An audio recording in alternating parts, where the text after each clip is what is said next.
Imagine standing in a crowded cafe when a woman suddenly shouts at a black man, "Go back to Africa!" The room goes silent. People hold their breath, waiting for a reaction. And when he finally responds, his words don't just silence her, they leave the entire crowd in awe. It was a busy afternoon at a local cafe. People were laughing, sipping coffee, and chatting when Mr. Johnson, a well-dressed black man in his 40s, walked in.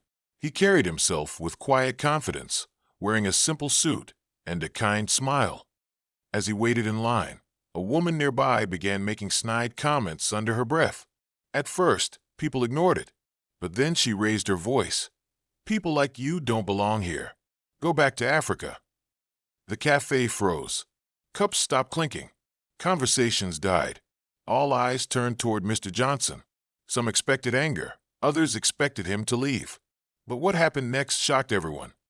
Mr. Johnson didn't raise his voice. He didn't lash out. Instead, he turned slowly, looked her in the eye, and said calmly, "Ma'am, I was born here. I fought for this country. My father and grandfather built their lives here, working hard so people like you could sit in peace and drink your coffee today." The woman's face turned red. She tried to laugh it off, but Johnson wasn't finished.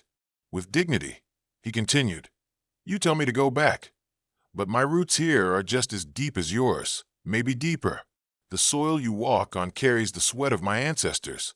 And if you truly believe I don't belong here, then you don't understand what this country really stands for: freedom, sacrifice, and equality." The room erupted, not in anger, but in applause.